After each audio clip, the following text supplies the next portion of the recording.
Libby, I've got a joke for you. Got a joke for you. Go on then. What's yellow and jumps from cake to cake? Okay, something to do with marzipan and orangutans. But I can't get there because I'm really tired. Go on. Tarzipan. I knew it. Happy Christmas. Damn it! I'm so annoyed that I couldn't get that. Happy Christmas to you all. I hope You spoiled my Christmas. I hope Santa has brought you all the gifts that you wanted. Hey, here's my hot take for the day. You're all going to like this. The Christmas Invasion is not the first David Tennant story. There you go. It is in actual fact the final Christopher Eccleston story. Now, I know what you're going to say, but hear me out on this one. Because the thing is, I think that what the Christmas Invasion does... I'm going to say, don't be a dick, because Christopher Eccleston is not in it. Nah. And David Tennant is in it, indeed, for the first time.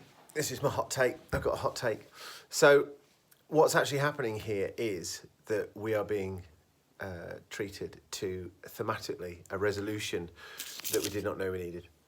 And I think the Christmas Invasion makes so much more sense. In fact, Parting of the Ways makes so much more sense with the Christmas Invasion there. Because, obviously, what we now appreciate is that we had a battle-scarred Doctor. We now, with hindsight, know the severity of that battle scarring. And the fantastic Ninth Doctor is saved by his friend, who he tried to reject to begin with. Didn't think he needed anybody else. Did that doctory thing he sometimes does of travelling alone. Never works out for him, does it? And then Rose comes back, saves him, risks the entirety of existence in doing so.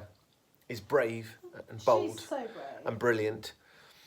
And then, post-regeneration, we see the former Christopher Eccleston Doctor finally being able to embrace friendship and form relationships properly, not just with Rose, but it does feel like this relationship now is on a more stable footing, which is brilliantly played within the whole episode, the fact that she doubts this new thing. And let's be honest, that's something about regeneration that gets hinted at, but this is a story that properly does it in the same way that a lot of RTD's era has been properly thinking through the ramifications of this ridiculous programme and character and what it actually means to people. I mean, that is just one of the big advances that New Who made. So, we get a Doctor who forms a nice relationship with Mickey. He looks genuinely pleased to see Mickey. And you did feel that at the end of Eccleston's season, there started to be a grudging appreciation. There were moments there. But there is, from the 10th Doctor, an open-hearted Mickey! And he's just delighted to see him. And that's a fantastic thing. But moreover than that, oh my goodness, the immediate chemistry between Jackie Tyler and the 10th Doctor, summed up in what is arguably, and there is a strong contender for this coming up, the funniest moment in Doctor Who ever, where they stood on the balcony. I know exactly which one. Oh my God. And he said, what do you need? What do you need? Do you need this? Do you need this? Some paracetamol? This is a soup and a sandwich? Oh, Jesus. So good. But at the end, he sits down to Christmas dinner with them. And of course, I think Christmas, the idea of Christmas, don't you dare. The idea of Christmas plays into this because that's important. I'm coming to get you in a minute if you carry on with this. The idea of Christmas plays into this, that's important. Come here, butt. And I also think, here's the dog.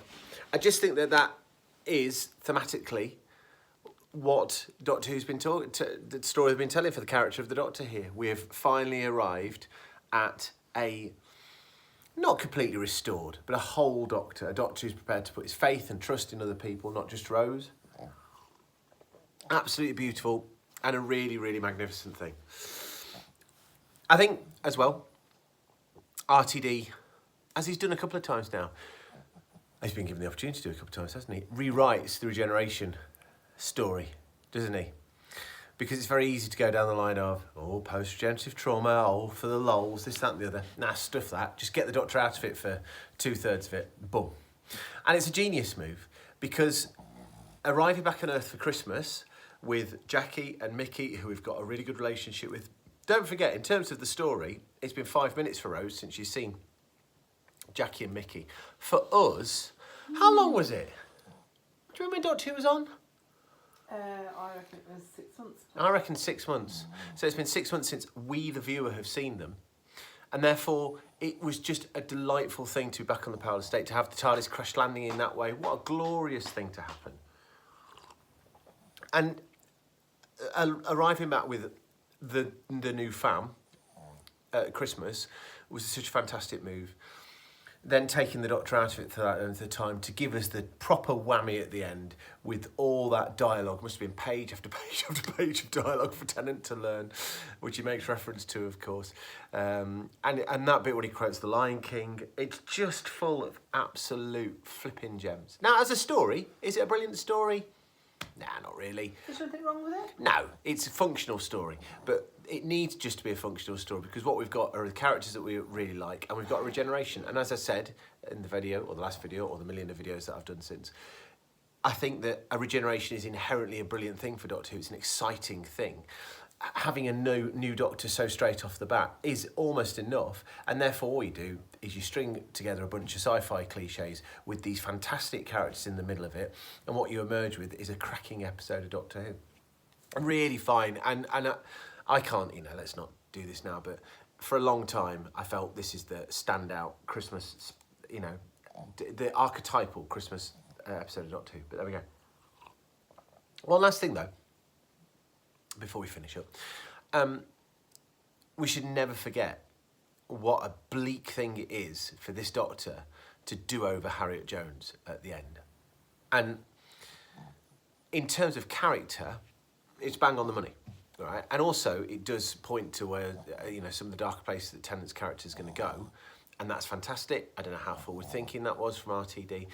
If you take this story and put it on any other planet, we wouldn't think twice about that moment there. But RT didn't have to write that moment in, did he, at Christmas? That didn't have to be there. And I just think it's really, really interesting that we take this character, who we had already grown to really, really like. Harriet Jones, MP, fly on off. Exactly. And do a proper Mike Yates on her and make her the bad guy. Understandably so. Don't Mike Yates me. Understandably so. I can totally see the. He was misunderstood. Right. Anyway. So that's a really interesting decision from RTD to make there. Especially when the episode then resolves itself. Then again, it snows, but it's not snow, it's ash from a spaceship that's just been blown up. Which is disgusting. Which is disgusting. But. Makes me want to be sick and they're all just stood there going, oh, very weird. Nod to Murray Gold as well. I think that Murray Gold's music is occasionally class and often just good. And there's nothing wrong with just good. Just good is fine for incidental music. There were moments in this that made me genuinely think, oh, I like that. The bit with the spinning Christmas tree, which my kids love, by the way. There's something quite inherently joyous about that. They loved that. They really loved that. And the song, maybe the best of Murray Gold's songs in Doctor Who. It's eminently forgettable, but a good Beach Boys pastiche is a good Beach Boys pastiche. So there we go. I'll take it. But as I say, thank you for the final Christopher Eccleston episode of Doctor Who. That is my belief. I'm nailing my colours to the mast on that one. And I hope that the first David Tennant story that we will see soon will be very good. Any comments? No.